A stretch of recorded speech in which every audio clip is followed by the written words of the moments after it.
चलिए दोस्तों, तो जैसा कि हमने लास्ट वीडियो के अंदर एग्जाम के क्वेश्चन को सॉल्व किया था, अब उसी से थोड़ा सा और आगे बढ़ते हैं और हम एनसीईआरटी को भी टच कर लेते हैं कि एनसीईआरटी के क्वेश्चंस किस तरीके से होते हैं। क्योंकि ऐसा माना जाता है कि जो आपका कोर स्टडी मटेरियल है वो एनसीईआरटी है और एग्जाम के अंदर उससे रिलेटेड क्वेश्चंस कई बार पूछे जाते हैं। और आप देखेंगे कि बहुत ही नॉर्मल नेचर के क्वेश्चन है जो आपने प्रैक्टिस किया है, बट क्योंकि एक सवाल के अंदर वो सारे अच्छे अच्छे ट्रांजेक्शन्स को पूछ लिया जाता है, इसलिए ऐसे क्वेश्चंस का प्रैक्टिस करना भी हमारे लिए बहुत जरूरी है। और हमें प्रिपरेशन 100% कॉन्सेप्ट की करनी है, 100% प्रैक्टिकल की करनी है, 100% वैरायटी ऑफ क्वेश्चंस की करनी है, इसलिए हमने अपने कोर्स मटेरियल के अंदर इसको भी इंक्लूड किया हुआ है। तो फटाफट से देखेंगे क्वेश्चन नंबर 18 को। आइए, journalise the following transaction in the books of Harpreet brothers. Harpreet brothers के बुक्स में इन क्वेश्चंस को हमें जनरलाइज करना है। क्या है question? A, 10,000 due from Rohit are now bad debt. क्या सर हमने ऐसी ट्रांजैक्शन की प्रैक्टिस की है? बिल्कुल की है। हम देखते भी चलेंगे कि हम पीछे क्या कर चुके हैं और क्या कुछ हमारे पास नया आया। तो 10,000 रुपए हैं जो कि हमें रोहित से लेने थे और वो अब बेड डेट हो चुके हैं आपके। तो जब कोई बेड डेट ऐसा हो जाता है तो आप क्या करते हो? बेड डेट हुआ, आपका नुकसान हुआ, सारे नुकसान डेबिट होते हैं, तो आप बोलोगे bad debt account debit to. किससे पैसे लेने थे अपने को? रोहित से। तो रोहित को हम कर देंगे अब क्रेडिट, क्योंकि उसका अकाउंट अब सेटल हमें करना पड़ेगा। कितने से? 10,000 रुपीज से। निर्देशन में क्या लिखेंगे हम? जो सवाल में दिया हुआ है एज इट इज। आगे बढ़िए। Goods worth 20,000 were used by the proprietor. 20,000 रुपए का सामान है, प्रोप्राइटर ने उसको यूज कर लिया, अपने पर्सनल पर्पस के लिए यूज किया होगा। बिल्कुल सही बात। तो जब भी कुछ ऐसा सामान या कोई भी कैश जो प्रोप्राइटर घर लेके जाता है या अपने पर्सनल पर्पस के लिए यूज करता है, तो उसको हम क्या बोलते हैं? ड्रॉइंग बोलते हैं। ड्रॉइंग क्या होता है? डेबिट। तो ड्रॉइंग्स अकाउंट डेबिट, और क्या लेके जा रहा है? वो गुड्स लेके जा रहा है, तो आप अल्टीमेटली क्या करोगे? अपने परचेज अकाउंट को कम कर दोगे, उतने से रिड्यूस कर दोगे, जो कि आपने जब खरीदता था तब आपने उसको डेबिट किया था। तो कितने का गुड्स ले गया? 20,000 रुपए का। तो 20,000 रुपए का हमारा परचेज अकाउंट क्रेडिट हो जाएगा। क्या ये ट्रांजैक्शन हम पीछे देख चुके हैं? बिल्कुल सर, ऐसा ट्रांजैक्शन में हम पीछे कवर कर चुके हैं। Charge depreciation eight the rate 10% per annum for 2 months on machine costing 3 lakh rupees. 3 lakh रुपए की मशीन है, उस पर 10% का आपको डेप्रिसिएशन चार्ज करना है और सिर्फ 2 महीने के लिए चार्ज करना है। ये 10% जो है वो पर एनम है, ठीक है ना। तो ये मैथमेटिक्स आपने बेसिक है सीखी होगी कि अगर इस पे डेप्रिसिएशन आपको कैलकुलेट करना पड़े तो आप कैसे कैलकुलेट करोगे? आप बोलोगे मशीन कितने की सर? 3 लाख रुपए। इसके ऊपर डेप्रिसिएशन का रेट कितना है?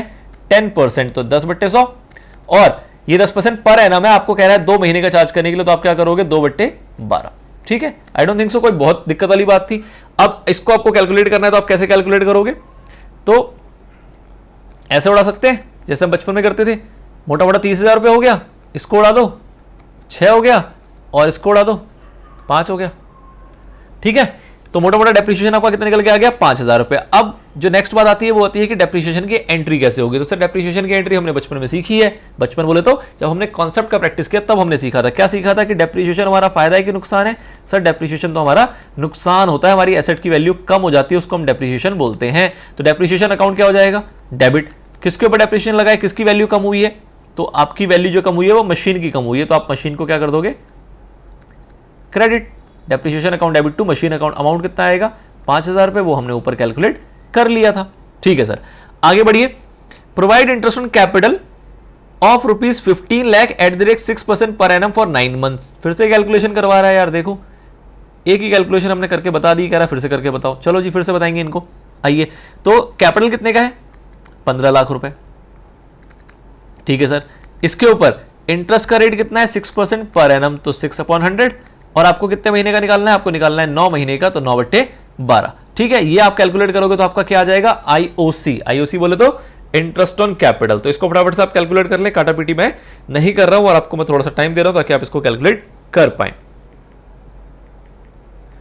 15 लाख है, इसका आपको 6% निकालना है। ठीक है सर, निकाल लेंगे, और उसके बाद उसका आपको इंटू 9 डिवाइड में 12 करना है। तो बताएं फटाफट कितना आएगा? इसकी फिगर आपकी आनी चाहिए 67,500। ठीक है सर, ये तो हमारी आईओसी कैलकुलेट हो गई। अब जब ये कैलकुलेट होगी तो इसकी एंट्री क्या होती है? तो सर आईओसी जो है, इंटरेस्ट ऑन कैपिटल जो है, वो बिजनेस के लिए फायदा होता है कि नुकसान होता है? तो ये बिजनेस के लिए नुकसान होता है। तो नुकसान सारे डेबिट होते हैं। आपको उसकी किसी के कैपिटल के ऊपर ब्याज देना पड़ रहा है, इंटरेस्ट देना पड़ रहा है, तो आपके लिए फायदा है कि नुकसान है? तो आपके लिए नुकसान है। तो interest on capital account debit to, ये पैसा क्या होता है? अल्टीमेटली उसकी कैपिटल में ही ऐड हो जाता है जिसका ये पूंजी लगी हुई है। तो कितने की पूंजी है?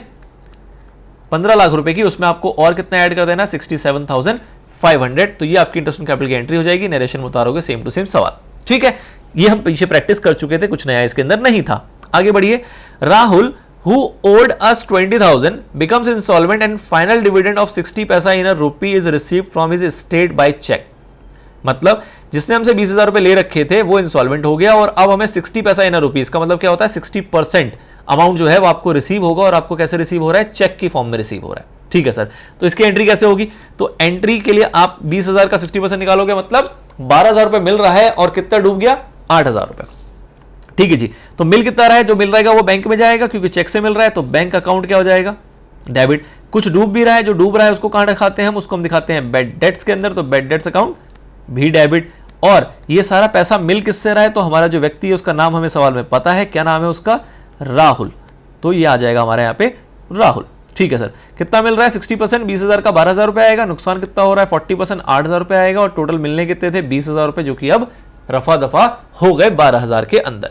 ठीक है, कई ट्रांजेक्शन हम पीछे कवर कर चुके हैं, हाँ जी सर पीछे कवर हम इसको कर चुके हैं। आगे बताइए, goods costing 80,000 sold to Mohan for rupees 1,00,000 रुपए। गुड्स है जिसकी 80,000 रुपए की वैल्यू थी, उसको हमने मोहन को बेच दिया कितने में, 1,00,000 रुपए में। अच्छा सर, इसकी एंट्री कैसे करेंगे, तो कुछ एक दिमाग वाले लोग इसकी एंट्री बताएंगे और उन्हीं के दिमाग के अकॉर्डिंग मैं आपको एक एंट्री करके दिखाऊंगा। ठीक है सर, बताइए। तो कुछ एक दिमाग वाले लोग क्या बोलेंगे कि सर हमने 80,000 का माल जो है ना 1,00,000 में बेच दिया, तो इसकी एंट्री पता क्या होनी चाहिए, इसकी एंट्री होनी चाहिए बैंक अकाउंट डेबिट। कितने से, बैंक अकाउंट में सर पैसे आएंगे 1,00,000 रुपए, टू सेल कितने का हुआ सर, सेल हुआ कितने का, 80,000 रुपए का, और 20,000 रुपए का सर क्या है, 20,000 रुपए का है हमारा प्रॉफिट, 20,000 रुपए का क्या है हमारा प्रॉफिट, और ये हमारी एंट्री कंप्लीट हो जाएगी। क्या ऐसा कुछ मैंने आपको सिखाया है, नहीं सर ऐसा आपने कुछ भी नहीं सिखाया, तो आप कहां से लेके आएंगे, ये आपके दिमाग में आता है क्यों, क्योंकि जब भी हम किसी एसेट को बेचते हैं, अगर हमने ये गुड्स नहीं बेचा होता, हमने कोई एसेट को बेचा होता, तब हम ऐसी एंट्री करते। कैसी एंट्री, बैंक अकाउंट डेबिट 1,00,000 रुपए। सपोज मैं फर्नीचर बेच रहा होता तो मैं यहां लिखता फर्नीचर 80,000 रुपए, और प्रॉफिट ऑन सेल लिखता कितना, 20,000 रुपए। ठीक है, तो ये बिल्कुल ठीक है एंट्री, कोई दिक्कत नहीं है। बट क्योंकि मैं यहां पे गुड्स बेच रहा हूं, जब मैं गुड्स को बेचता हूं तब मैं इस तरीके से प्रॉफिट को अलग नहीं दिखाता, मैं सेल की एंट्री ही सेलिंग प्राइस पे करता हूं। सेल की एंट्री ही किस पे होती है, सेलिंग प्राइस पे होती है। मतलब bank account debit to sales, bank है या क्या है, goods sold costing 80,000 to Mohan for 1,00,000। अच्छा जी, यहां पे कैश सेल की बात नहीं कर रहा है, तो यहां पे बैंक नहीं लेंगे, हमें पार्टी का नाम लिखना पड़ेगा क्योंकि कैश सेल का कोई हिंट नहीं है और नाम अपने को पता है। तो आपको जब नाम पता होता है तो आप क्या करते हो, उसका नाम लिख देते हो। तो बैंक ना आके क्या आ जाएगा, जा भाई क्या आ जाएगा, Mohan account debit to sales account. कितने से करेंगे, सीधा सीधा हम 1,00,000 रुपए से करेंगे। कॉस्टिंग का कोई यूज ही नहीं है, क्यों, क्योंकि हम गुड सेल कर रहे हैं, गुड सेल तो हमेशा सेलिंग प्राइस पे ही होगा ना। जब हम गुड सेल कर रहे हैं तो गुड सेल हमेशा किस पे होगी, सेलिंग प्राइस पे ही होगी, और तभी तो सेल और परचेज को माइनस करेंगे तब जाके एक साथ प्रॉफिट निकलेगा। हर एक सेल पे प्रॉफिट नहीं निकालते। जैसे यहां पे मैंने आपको एग्जांपल दिया, अगर फर्नीचर बेच रहे होते और जैसे क्रेडिट का एग्जांपल था तो यहां नाम लिख लेते, that is separate thing. But the point is कि जब मैं एसेट को बेचता हूं तो हर एक एसेट के ऊपर मैं प्रॉफिट लॉस निकालता हूं। रीजन बीइंग क्योंकि मेरा एबनॉर्मल नेचर का आइटम है, एबनॉर्मल नेचर की सेल है, जो कि मैं रेकरिंग प्रोसेस में नहीं करता। मतलब कि कोई फर्नीचर बेचना मेरा रेगुलर काम नहीं है, वो तो इंसिडेंटल है, कभी कभार होता है ऐसा। तो इसलिए उसका प्रॉफिट एंड लॉस मैं हर एक सेल पे कैलकुलेट कर लेता हूं, प्रॉफिट हुआ तो, लॉस हुआ तो।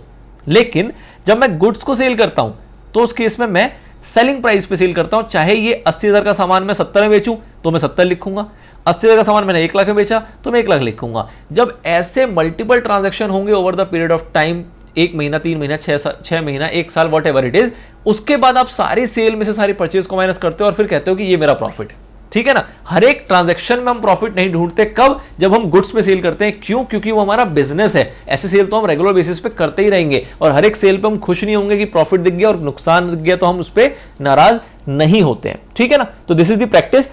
एसेट के केस में हर एक ट्रांजैक्शन में प्रॉफिट लॉस निकालते हैं, लेकिन गुड्स के केस में आप सेल को सेलिंग प्राइस पे, परचेज को कॉस्ट प्राइस है, दैट्स इट। ओके सर, चलिए, तो this is your question number 18। I hope आपको अच्छे समझ में आ गया होगा। कुछ एक एडिशनल जो आपको टिप्स एंड ट्रिक्स देने थे वो मैंने साथ के साथ आपको दे दिए। नेक्स्ट क्वेश्चन फटाफट से देखेंगे, क्वेश्चन नंबर 19 कह रहा है प्रिपेयर करो journal from the transactions given below. कुछ ट्रांजैक्शंस दिए हुए हैं, एनसीईआरटी का क्वेश्चन नंबर 15 है, इसको हमें रिकॉर्ड करना है, इसको जर्नलाइज करना है। आइए जी, cash paid for installation of machine. Sir ये तो पता लग गया, तो इतनी बार देख लिया। सर मशीन की इंस्टॉलेशन में खर्चा होता है ना, तो उसको हम मशीनरी में जोड़ देते हैं, उसको हम बोलते हैं कि ये कैपिटल एक्सपेंडिचर है। तो मशीनरी अकाउंट डेबिट और कैश पेड कही रहा है तो टू कैश अकाउंट हो जाएगा। मशीनरी में जाएगा 5,000 रुपए और कैश में जाएगा 5,000 रुपए। नरेशन में उतार देंगे सर सवाल अब। ठीक है जी।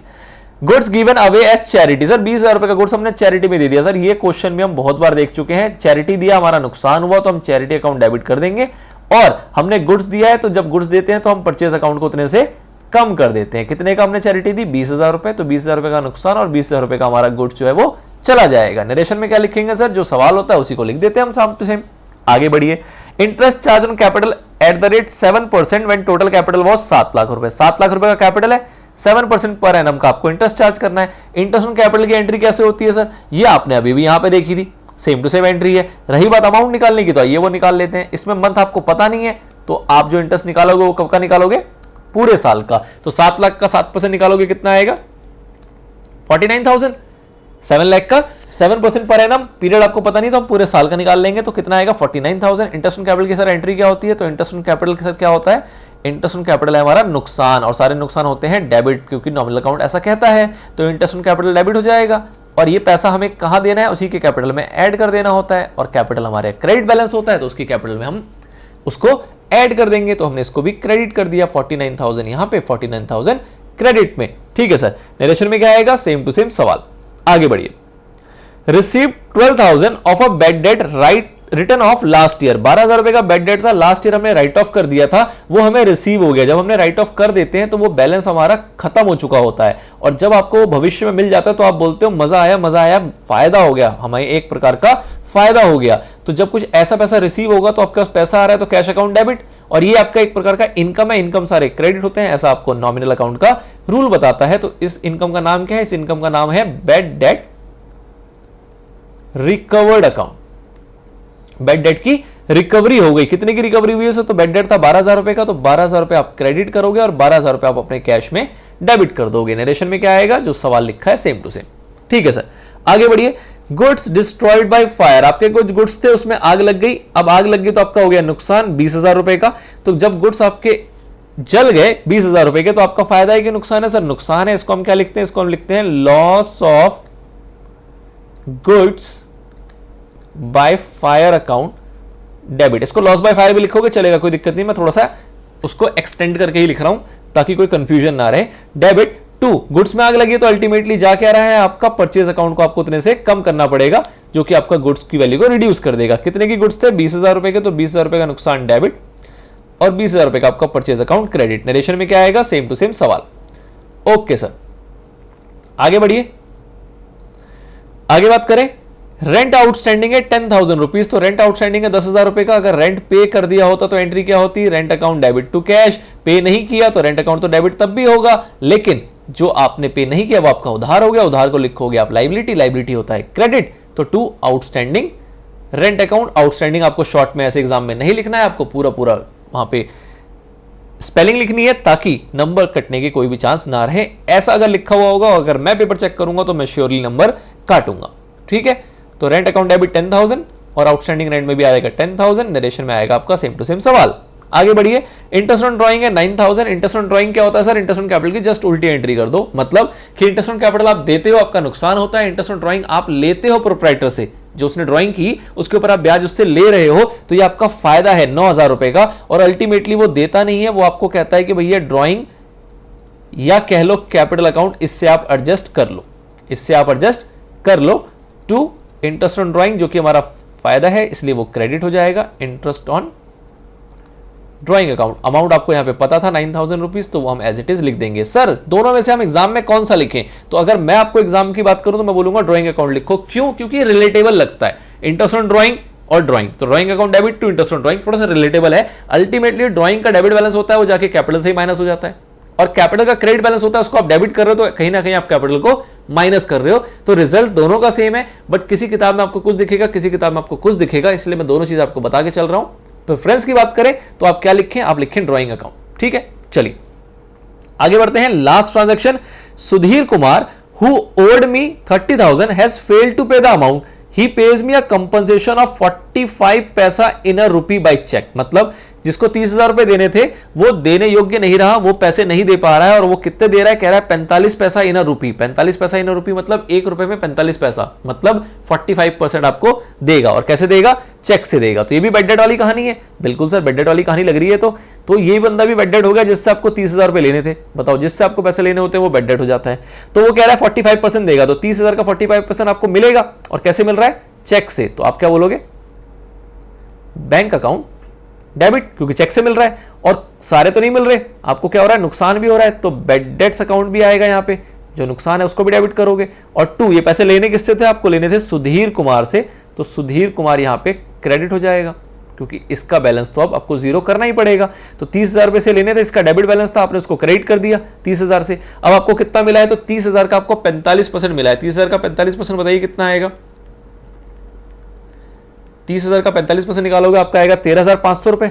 ये आपको रिसीव हो गया, तो ये आपके बैंक में आ जाएगा। और जो बाकी बच गया कितना, 16,500 रुपए, वो आपका हो गया नुकसान, उसको आप बोलोगे बेड डेट। नरेशन में क्या लिखेंगे सर, जो सवाल लिखा है वो सेम टू सेम छाप दो। थोड़ा छोटा करके छापना चाहो थोड़ा छोटा करके छाप दो, आपकी श्रद्धा है, कोई दिक्कत नहीं है, फुल फ्रीडम है आपके पास। ठीक है, तो this is your question number 18 and 19। हमने बेसिक प्रैक्टिस के लिए क्वेश्चन देख लिए, छोटे छोटे, फिर हमने एग्जाम का क्वेश्चन देख लिया, फिर हमने एनसीईआरटी को भी कवर कर लिया। अब आपके पास एक कॉम्प्रिहेंसिव क्वेश्चन है, जो कि है question number 20, which is the last question. अगर मैं बात करूं आपको अनसॉल्व प्रैक्टिकल के अंदर, इसके अंदर क्या किया गया, आपको कॉम्प्रिहेंसिवली मैक्सिमम ट्रांजैक्शन को एक ही क्वेश्चन में इंकॉर्पोरेट कर दिया गया। सर इसका फायदा क्या होता है कि कल को आप रिवीजन करने बैठो तो आप क्वेश्चन नंबर 20 को रिवाइज कर लोगे, तो आपको मोटे मोटे तौर पे आपका पूरा जनरेटिव का चैप्टर जो है वो याद आ जाएगा, आपकी एक तरीके से रिवीजन हो जाएगी। टेस्ट वेस्ट से पहले आप इस टाइप के क्वेश्चन कर लेते हो तो आपका पूरा दिमाग जो है वो ओपन अप हो जाता है। तो वो क्वेश्चन नंबर 20 है, which is the last question in this unsolved practical question series, जिसमें हमने 1 से लेकर 19 तक सवाल अटेम्प्ट कर लिए हैं। ये 20वां सवाल अटेम्प्ट करेंगे सेपरेट पार्ट में, एक फुल्ली रिवीजन के तरीके से, ताकि आपको कभी रिवाइज करना हो तो आप सीधा सीधा उस पर्टिकुलर वीडियो को देखोगे और आपका रिवीजन जो है वो कंप्लीट हो जाएगा।